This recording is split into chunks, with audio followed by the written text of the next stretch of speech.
Volume 1 प्रतिलेखन संख्या 6869। महोदय, हमने ऐसा प्रयास ही नहीं किया कि किसी परियोजना को एक ऐसे संयुक्त उद्यम माना जाए जिसमें उसके निर्माता, श्रमिकों, वहां रहने वाले अन्य मजदूरों, वैज्ञानिकों, प्रबंधकों तथा अन्य संबद्ध लोगों को भागीदारी का अनुभव हो। हमने समस्याओं को पुराने कोण से ही देखा है और लोगों को अलग अलग खानों में बांट दिया है। इसलिए ये झूठे विभाजन समाप्त होने चाहिए। हमारे समाज में ऐसे अनेक विभाजन हैं, शायद वे सभी समाजों में होते हैं, लेकिन हमारे यहाँ वे सामान्य से कुछ ज़्यादा ही हैं। ये धर्म के आधार पर, जातियों के आधार पर, भाषा और क्षेत्र के आधार पर पाए जाते हैं। एक व्यक्ति और एक वर्ग को दूसरे से अलग करने वाली अनेक तरह की दीवारें हैं और इन सब विभाजनों से हमारा राष्ट्र कमज़ोर हुआ है।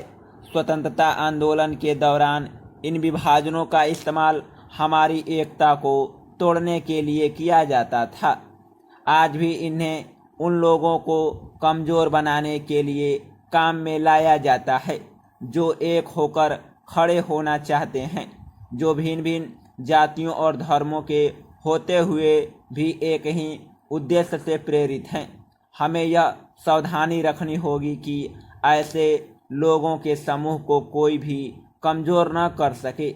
हमें ऐसे वर्गों का और विस्तार करने की कोशिश करनी चाहिए जिससे उनके अंतर्गत हमारे और भी अधिक ऐसे लोग आते जाएं जो एक विशेष उद्देश्य को पूरा करने के लिए कृत संकल्प हों, क्योंकि यही देश के हित में है। इसी से देश मजबूत बनेगा, देशवासियों मजबूत बनेंगे, जिनके अंतर्गत कोई एक वर्ग नहीं है बल्कि सभी वर्गों के लोग हैं। इसलिए संपूर्ण शिक्षा का अभिप्राय है कि हम केवल अपने अधिकारों के लिए संघर्ष न करें, बल्कि यह भी देखें कि हमारे प्रयासों का अल्पसंख्यक समूहों पर क्या असर पड़ेगा। औद्योगिक क्षेत्र सुगठित हैं, उसकी आवाज़ शक्तिशाली है, उसमें एकता है और इसलिए इसका प्रभाव पड़ता है। लेकिन हमारे देश में बहुत से ऐसे वर्ग हैं जिनकी आवश्यकताएं अन्य वर्गों से कहीं ज़्यादा महत्व की है, परंतु उनमें एकता नहीं है।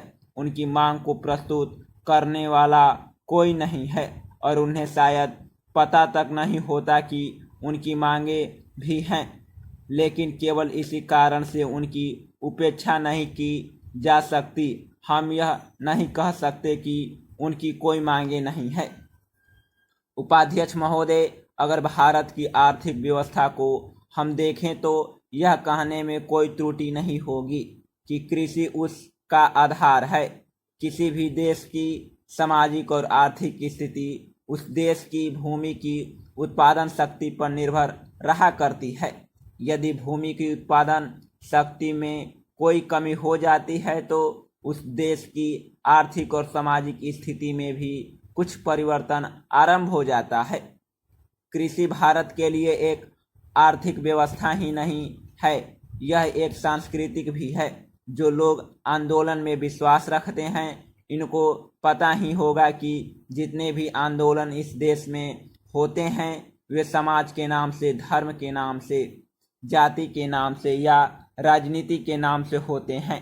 ऐसे आंदोलनों में कोई भी समाज शामिल हो, लेकिन कृषि समाज उसमें शामिल नहीं होता है। उस आंदोलन के साथ कृषि समाज की सहानुभूति भी नहीं होती है। इसलिए यदि सभी बातों को ध्यान में रखकर हम देखें तो इस देश के लिए आवश्यक यह होगा कि हमारी संस्कृति की रक्षा के लिए और जीवन प्रणाली की रक्षा के लिए कृषि पर विशेष ध्यान दिया जाए। कृषि के क्षेत्र में इस वर्ष काफ़ी प्रगति हुई है।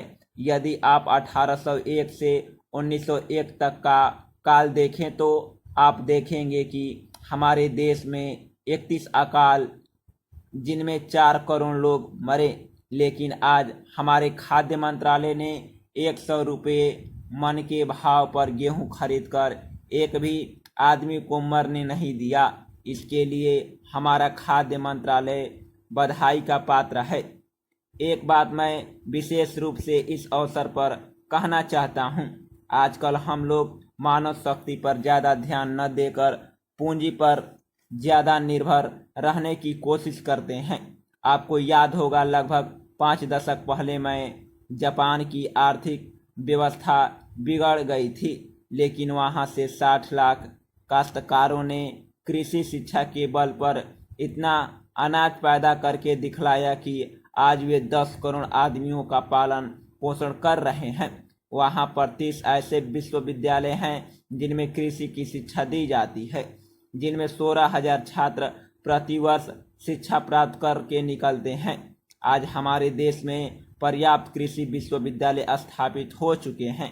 हमारे देश की 120 करोड़ जनसंख्या को दृष्टि में रखते हुए जापान एक बहुत छोटा सा राज्य है, शायद हमारे राजस्थान से कुछ ही बड़ा है। समाप्त।